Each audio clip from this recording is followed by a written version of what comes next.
ትውልዶች ላይ ትልቅ እርግማን አለ። ወጣ ስንል ነገሮች ይበላሻሉ። አገኘን ስንል እናጣለን። ሰራን ስንል እንበተናለን። የወለድናቸው ልጆች የማይገባ ቦታ ይሄዳሉ። ኑሯችን ይተራመሳል። ጤንነታችን ይናወጣል።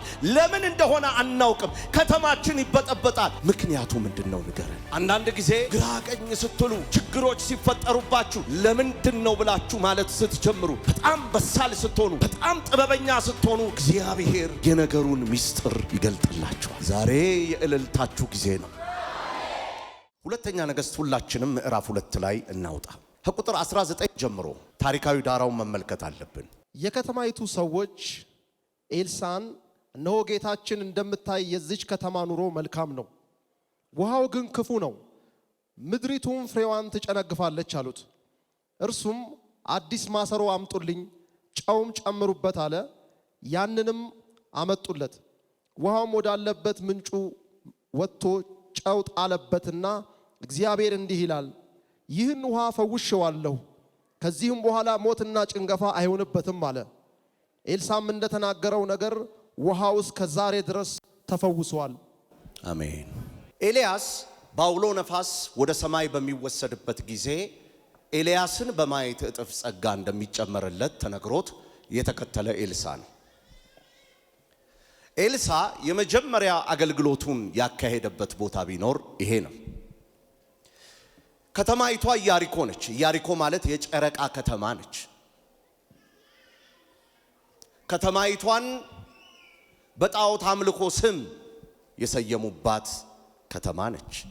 ይህም ዘዳግም መጽሐፍ እንደሚያስረዳን እግዚአብሔር የሰጠህን እግዚአብሔር ያደረገልህን ነገር በጣዖት ስም መጥራት ወይም ደግሞ ጣዖታት በሚመለኩበት ስም ያንን ማብራራት፣ መጠቀም፣ መግለጽ ኪዳናዊ እርግማን ያመጣል። እሱን ለጊዜው ዛሬ አላስረዳም።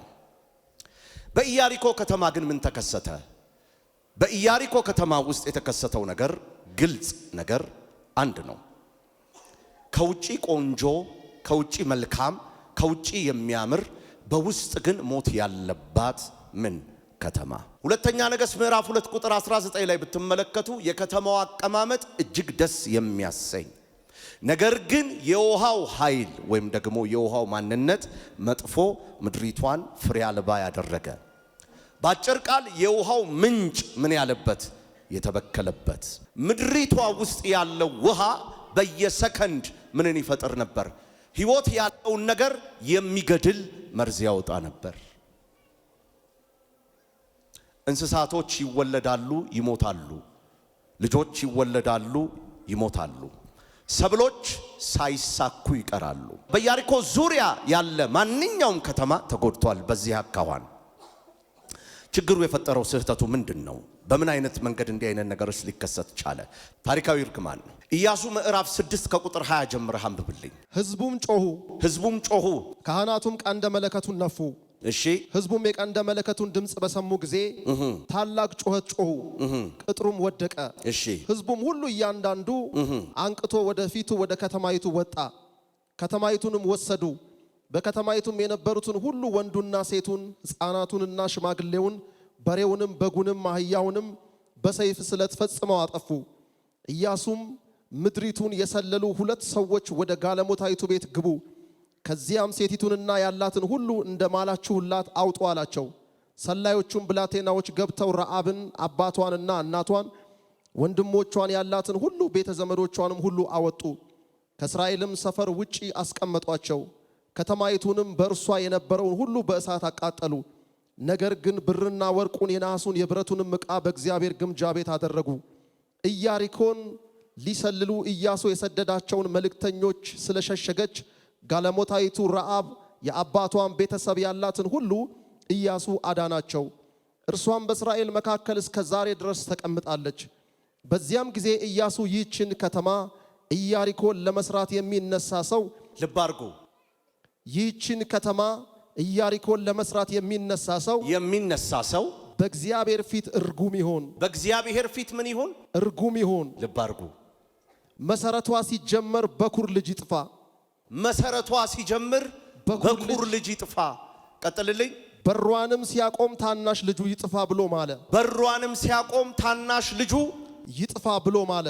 አንደኛ ነገሥት ምዕራፍ 16 ቁጥር 34 እርግማን ነበረ። በእግዚአብሔር የተጠላች ከተማ ስለሆነች ምንጮቿ እንዲደፈርሱ ምክንያት የሆነበት ዋና መንገድ ምንድን ነበረ? ለእስራኤል የመጥፋት ምክንያት ስለሆነች፣ የመረበሽ ምክንያት ስለሆነች ኢያሱ ዳግም ይቺ ከተማ እንዳትሰራ፣ ዳግም ይቺ ከተማ እንዳትቆም ረገማት። መልሶ የሚሰራት ሰው ቢኖር በኩር የሆነው፣ መልሶ የሚሰራት ሰው ቢኖር ፍሬ ያለበት፣ መልሶ የሚሰራት ሰው ቢኖር መታሰቢያው እስከማይገኝ ብሎ ረገማት። ስለዚህ ይችን ከተማ ለመኖሪያነት፣ ይችን ከተማ ለመገንባት፣ ይችን ከተማ መልሶ ለማደስ የሚጥር የሚኖር የሚወጣ የሚገባ በየትኛውም አይነት እንቅስቃሴ የሚያደርግ ሰው በዛች ከተማ ውስጥ ያለው ኢያሱ የተናገረውን እርግማን ምን ይለዋል? ያገኘዋል። በእርሱም ዘመን የቤተል ሰው አኪኤል ኢያሪኮን ሰራ። በነዌም ልጅ በኢያሱ እጅ እንደተነገረው እንደ እግዚአብሔር ቃል በበኩር ልጅ በቢኤሮን መሰረቷን አደረገ። በታናሽም ልጁ በሰጉብ በሮቿን አቆመ። የቤተል ኤሊኤል የሚባለው ሰው አንድ ነገር አደረገ። የኢያሪኮን መሰረት አቆመ። የኢያሪኮን መሰረት አኖረ። የኢያሪኮን መሰረት ጣለ። በኢያሱ የተነገረው የእግዚአብሔርን ቃል መሰረት በማድረግ በታናሽ ልጁ በሴጉብ ላይ ሞት መጣ። ሞት ወሰደው። ለምን?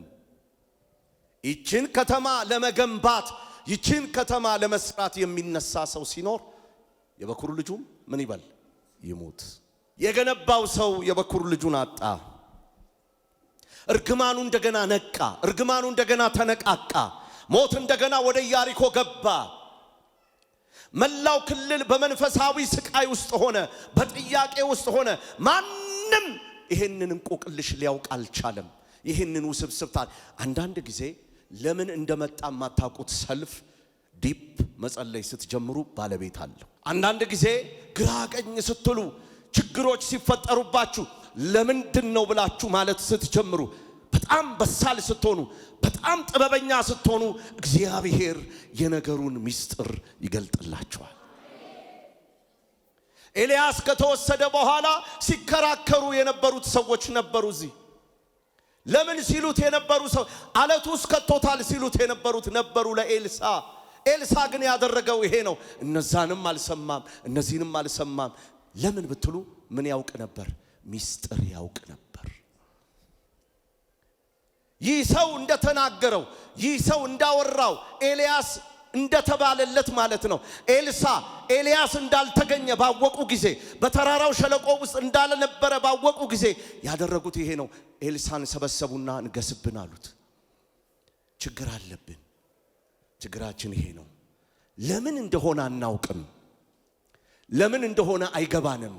ለምን እንደሆነ አንረዳም። በከተማችን ውስጥ ግን ትልቅ ሞት አለ።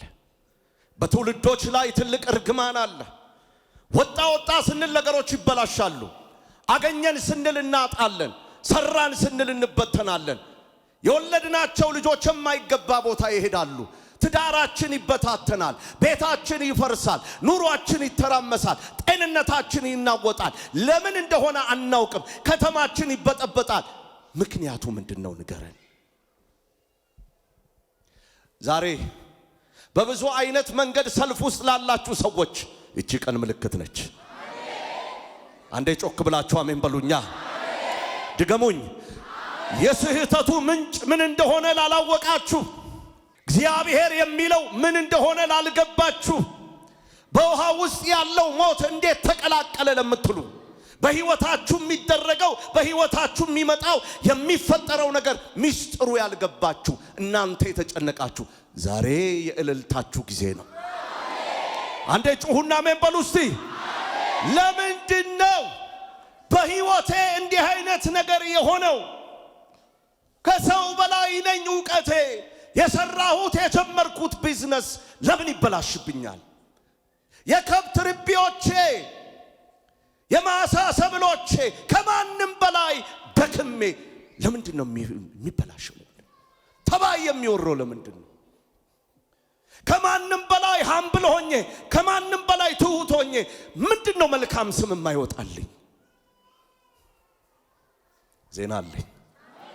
በውሃ ውስጥ የተቀላቀለው ሞት ያልገባችሁ የርግማኑ መራባት፣ የፍሬው መድረቅ፣ የስኬት አለመኖር፣ የለፋችሁት ነገር አለመከናወን ላለባችሁ ለናንተ እኔ አይደለሁም ዛሬ መልስ የምሰጠው፣ የሰማይ አምላክ እግዚአብሔር መልስ ይሰጣል። የነካችሁት ሁሉም አይለመልምላችሁ፣ ለፍታችሁ አልቅሳችሁ የምትገቡ፣ ዘርታችሁ ባዶ ኪስ የምትመጡ፣ ባዶ ፍሬ አጫድ የሆናችሁ፣ ወልዳችሁ የወለዳችሁት ከንቱም ይሆንባችሁ ለምን የምትሉ፣ እንደ ኢዮብ ብታገኙት እግዚአብሔርን ክርክር የምትይዙ፣ እንደ ዕንባቆም የምትሟገቱ፣ ግድ የለም መልስ የሚሰጠኝን ቀን እጠብቃለሁ ለምትሉ ለናንተ እግዚአብሔር ዛሬ እንዲህ ይላል፣ እፈውሳችኋለሁ። አይ ጪሂና ነባይ ባክሽ እፈውሳችኋለሁ። ለምን ለምን ለምን ለምን ለምን? አንድ ሰው አገኘ። እግዚአብሔር አብሮት ያለ ሰው አንድ ሰው አገኘ። በዛ ውስጥ እኮ የነቢያት ማህበር አለ። የነቢያት ማህበር አለ። የነቢያት ልጆች ይንቀሳቀሳሉ። የነቢያት ልጆች ሳይቀሩ እኮ ነው ኤልያስን አለት ውስጥ ነው ያሉት። አለ አንዳንድ ጊዜ አለ። ይሄው ከተማችን፣ ይሄው ምድራችን፣ ይሄው እንደዚህ ነች፣ እንዲህ ታምራለች። ሰው ሁሉ ለመኖሪያነት ይፈልጋታል። ፍሬ ግን ከተማዋ ውስጥ የለም። እንትናን ጥራ፣ ወልዶ ያደገለት ወልዶ የደረሰለት የለም። እከሌን በል እንዲህ አይነት ድርጅት ከፈቱ። ከዚህ ዓመት በኋላ ከስሩ። ያቸው ኤጁኬትድ ናቸው። ዲግሪ በላቸው፣ ፒኤችዲ በላቸው፣ በቃ ዶክትሬት በላቸው፣ ስም አላቸው። ግን ከስሙ በታች ነው የሚኖሩት። ያቸው ተመልከታቸው። ይኸውልህ ይሄን ቤት አየኸው? አዎ። ይሄን ኑሮ አየኸው? አዎ። ይሄን ሀብት አየኸው? አዎ። ይሄን ግን አይደሰቱበትም። ሰላም የላቸው፣ እረፍት የላቸው። ምንድነው ችግሩ? ምንድነው የዚች ከተማ ሚስጥር?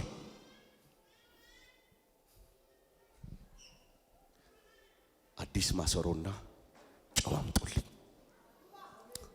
ዛሬ የሚመጣላችሁ ይመጣላችሁ። ምን አለ ጮኻችሁ አሜን ብትሉ።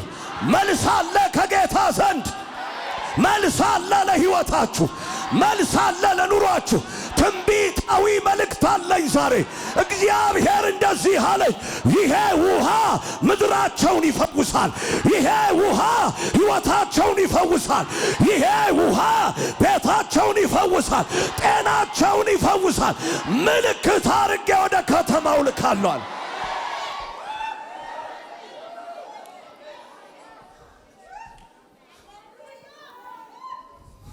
አሜን በሉ እስቲ። በሉ አድገሙና አሜን በሉ። ተመልከታት፣ የከተማው መቀመጫ ደስ አትልም? ደስ ትላለች። ልጆች እየሞቱ ነው። ግን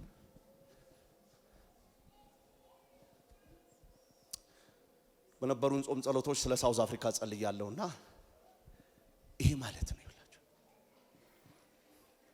ስለ ራሳችንም ከተማ፣ ስለ ኤርትራም ስለ ትግራይም ተጸልዩዋል።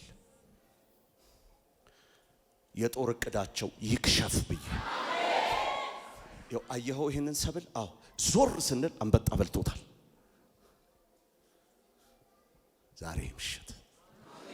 ዛሬ ምሽት ችግሩ ምንድነው ለምትሉ ችግሩን የሚተነትን እጅ ይገለጣል። ለቤታችሁ ይኸው not only for you ወንድምሽ፣ እህትህ፣ እቤትህ፣ ቤተሰብህ፣ ትዳር፣ ልጆች፣ እጮኝነት የትም ይሁን ዛሬ ልባችሁ በዚህ ካለ እዚህ ካላችሁ ርቀት አይገድበውም ጌታዬ፣ ስፍራ አይገድበውም ጌታዬ። ባሉበት ቦታ ላይ ታምራት ይሆናል። ለምንድን ነው ለምትሉ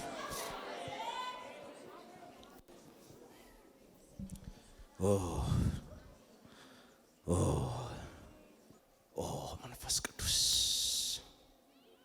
ዘዳግም 28 ፓስተር ከቁጥር 15 ጀምሮ እስከ 24 አላችሁ። ዛሬ ብትን የሚልላችሁ ፍልቅቅ የሚልላችሁ አትከራከር። ጩህና አሜን በል። ለራስ ብቻ አይደለም ለቤት መንገዱ ተገኝቷል ብላችሁ መጣው። ይኸው ስሚኝ ምልሽን የማያምኑ ሰዎች ካንተ እኩል የሚጨነቁበት ጉዳይ እሱ ላይ እኔ ያለሁኝ የምትል ትሆናል። እኔ ያለሁኝ ትያለሽ። ለቤተሰቦችሽ፣ ለልጅ እህት፣ ወንድም ጩሂና አሜን። ዛሬ መፍትሄ መጥቷል ትያለሽ። እግዚአብሔር ይሄንን ያደርጋል ትያለሽ። ወይ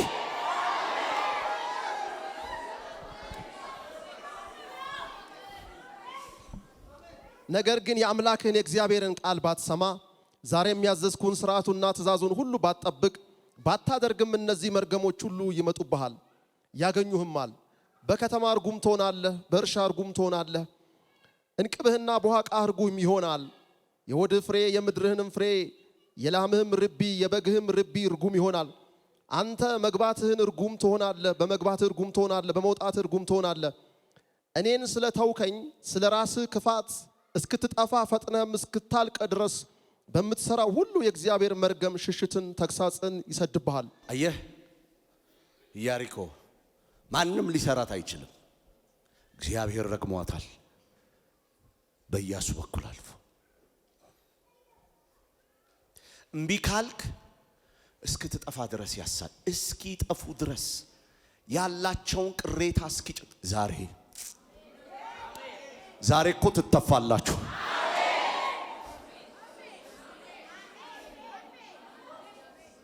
ስለዚህ መተላለፍ ነው። የመተላለፍ ችግር ነው። የበደል ችግር ነው። ስለዚህ ነብዩ ኤልሳ እንደዚህ ያለ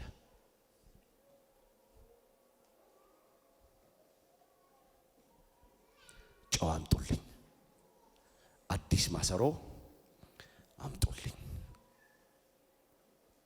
ጨው ለምን ተጠቀመ? ጨው በጥንት ክርስቲያኖች ወይም በጥንት እስራኤላውያኖች ንጽህናን፣ ቃል ኪዳንን፣ ጥበቃን ይገልጣል። ጨው ያለበት ቦታ አይሻግትም።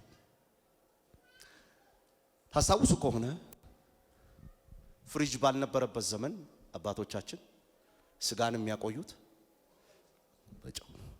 በግ ከታረደ በኋላ አባቶቻችን የድሮ አባቶቻችን ቆዳውን ይገፉና ጨው እሹበት ይላሉ።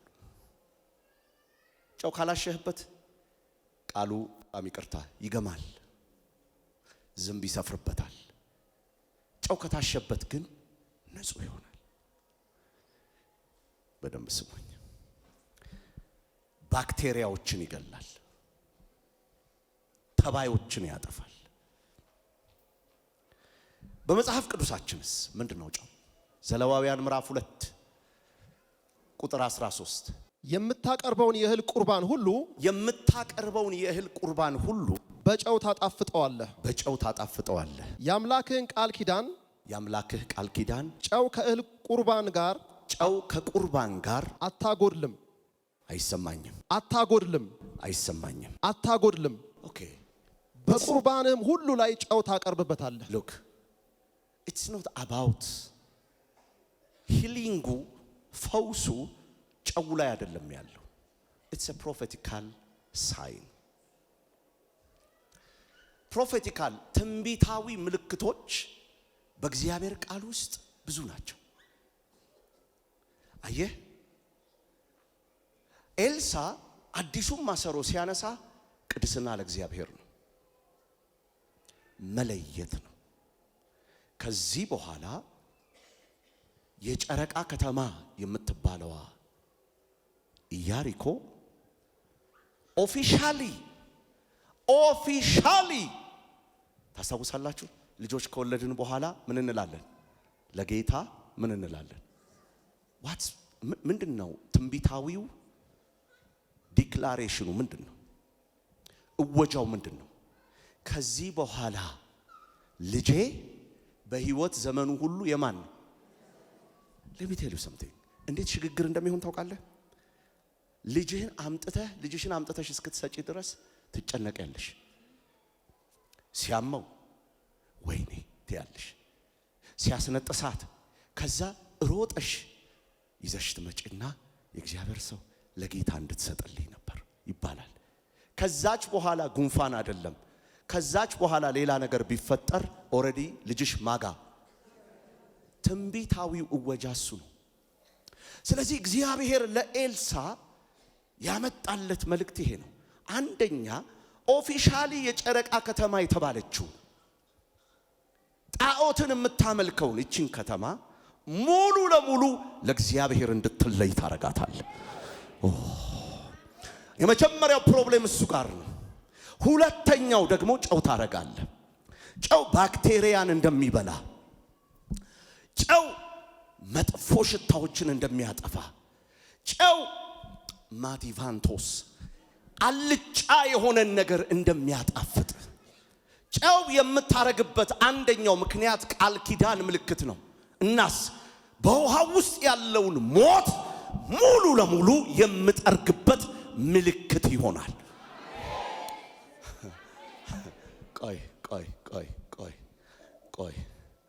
ቆይ እጆቻችሁን ወደ ላይ አንሱ። ጌታ ሆይ በሉ። አስተምረኝ። አልሰማችሁም? ድገሙት። ይኸውላችሁ ጨው ላይ ኃይል አልነበረም። ኃይል ያለው ነብዩ የሚናገርበት የእግዚአብሔር ቃል ላይ። ኤልሳን ምን አለው ጌታ? ኤልሳ ይሄን ጨውና አዲስ ማሰሮ ያስ። አዲሱ ማሰሮ አያውቁትም እነሱ፣ መለየት ነው። አሁን ዛሬ ከሆነ ቦታ መለየት፣ ጄኔሬሽንሽ መለየት፣ ትውልድህ መለየት፣ ቤተሰብህ መለየት፣ ቢዝነስህ መለየት፣ ትዳርህ መለየት፣ ኑሮህ መለየት፣ ልጆችህ መለየት።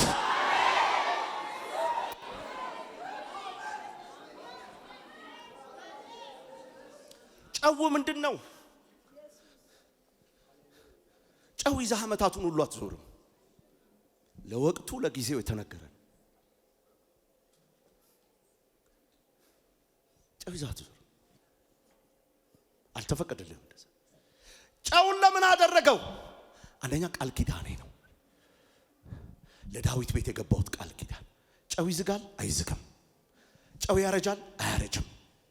ሶ ኦልዌይስ ዘላለማዊ ቃል ኪዳን ለመግባቴ ከዳዊት ቤት ለሚወጣው ከይሁዳ ነገድ ለሆነው ያ በዘመናት መሃል ለሚመጣው ኢየሱስ በመሃል የሚያልፍ አሳሳች ተሳሳች የትኛውም አይነት ነገር ቢመጣ ያንን ላይን ፕሮቴክት አድርጌ መሲሁ ይመጣል። ስለዚህ ቃል ኪዳን እገባለሁ። ማንም ቢያንበጫርቀው የመሲሁ መምጣት አይከለከልም። እናስ ቃል ኪዳኔ ነው። ጨው ይለወጣል አይለወጥም፣ ጨው ያረጃል። that's prophetical sign። አልሰማችሁኝም?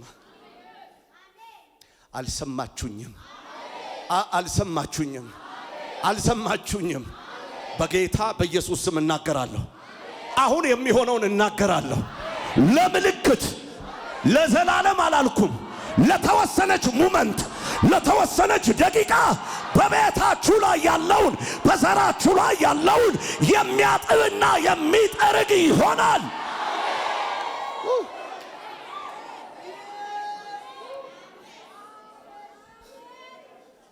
ዜና አለኝ ዛሬ። በጣም የከበዳችሁ፣ በጣም የተጨነቃችሁ መፍትሄው ምንድነው ለምትሉ በጌታ በኢየሱስ ስም እንቆቅልሹን ዛሬ ጌታ ይመልሰዋል። ወይ አንድ ሰው ጮሆ አሜን ይበለኝ እስቲ። ዛሬ ሚስጥርን የሚገልጥ ጌታ። ለምንድነው ለምትሉት ነው ይሄንን የምናገረው። ለምንድነው ለምንድነው የኔ ነገር ለምንድነው እንደ ኢያሪኮ ሚስጥር ለምንድነው ማይሳ ለምን ዋይ መልሳለ ዛሬ ይሄን የምናገረው ለምንድነው ዛሬ አልሰማችሁም ድገሙልኝ እስቲ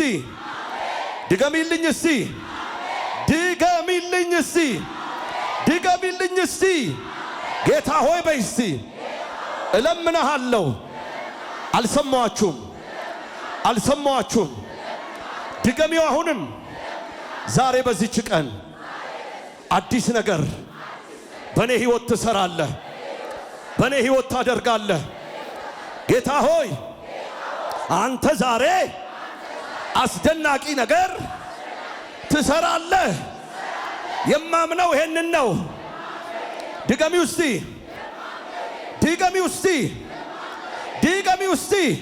ጆታችሁን አንሶ ወደ ላይ ቤታችሁን የሚያንኳኳ አዲስ ነገር ይነሳል So, ምልክት it's a biblical, but ምልክት it's not common. ምልክት it's a biblical. መጽሐፍ ቅዱሳዊ ነው። ምልክት ግን ኮመን አይደለም። አሎ ይሰማል? ስለዚህ ምን አለው? አዲስ ጨውና ምን አዲስ ማሰሮ ምልክት እግዚአብሔር ይተከማል ወይ? አዎ ይተከማል። ዘጸአት 14 ቁጥር 16 ሙሴን ምን አለው? በትርህን አንሳና ባህሩን ምን በል ክፈል።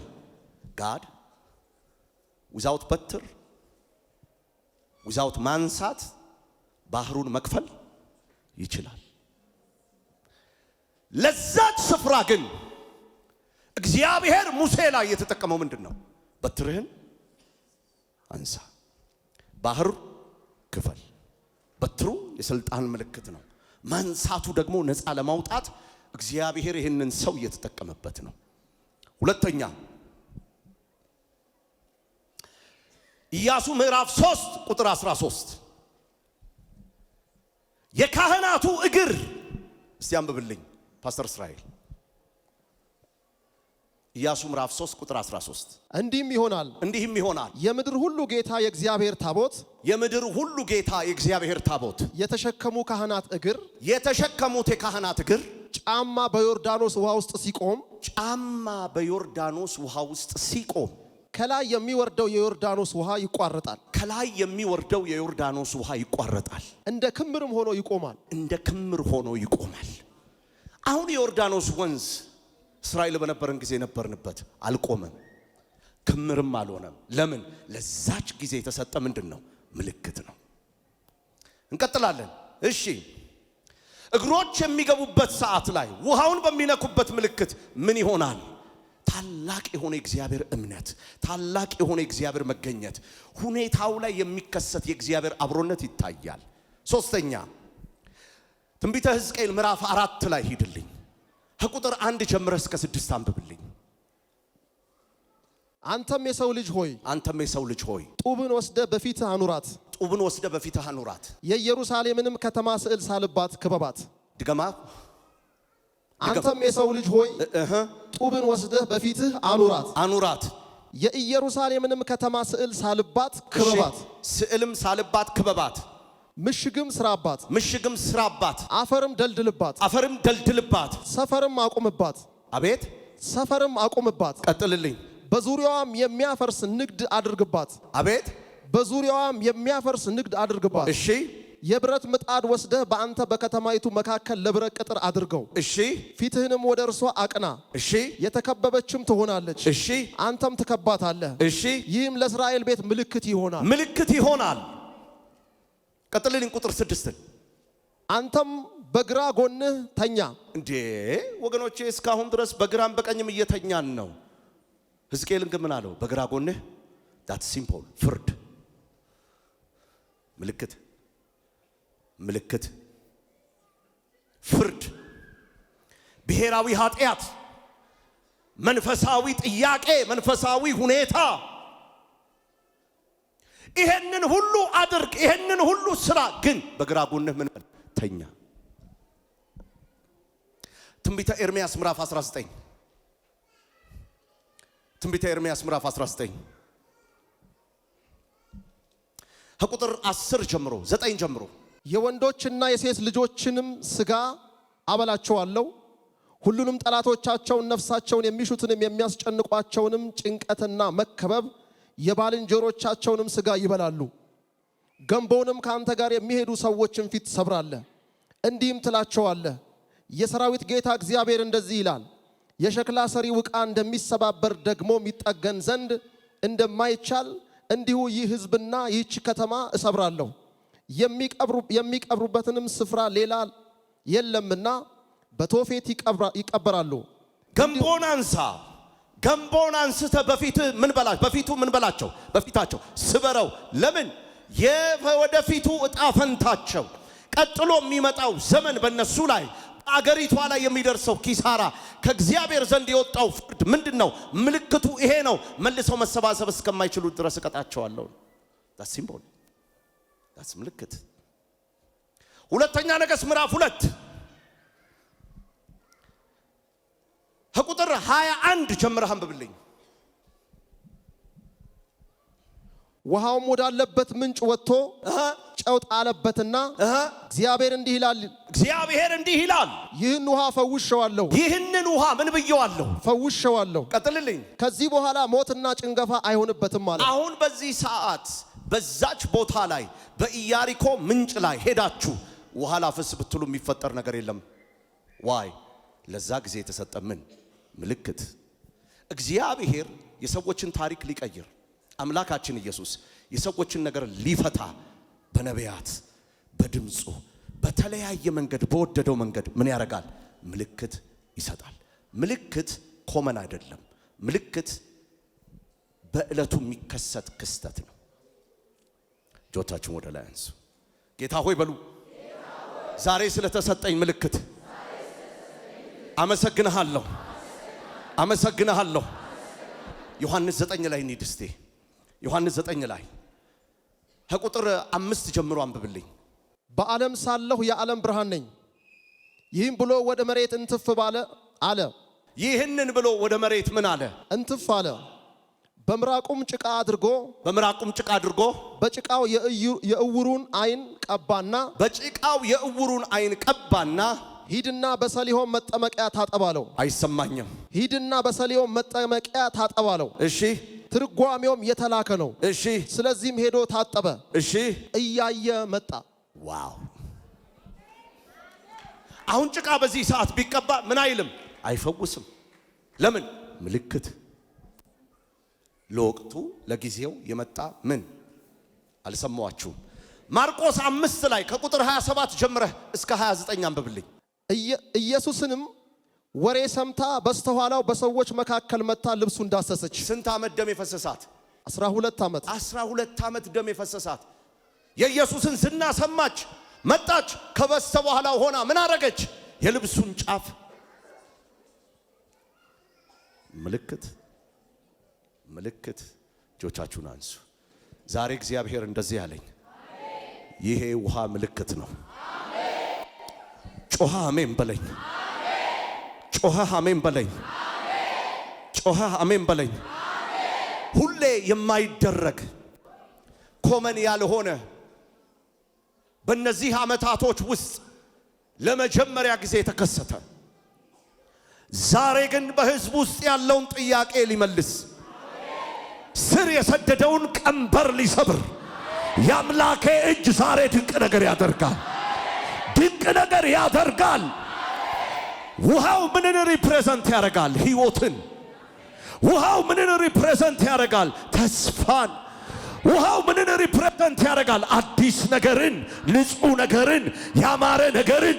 ዜና አለኝ ዛሬ ለናንተ በጌታ በኢየሱስ ስም፣ ሞትን ድል በነሳው በኢየሱስ ስም። ምንድነው መፍትሄ ለምትሉ ዛሬ እግዚአብሔር በዘራችሁና በእናንተ ላይ ያለውን ጥያቄ አነሳዋለሁ ይላል፣ እፈታዋለሁ ይላል፣ አነሳዋለሁ ይላል፣ እፈታዋለሁ ይላል።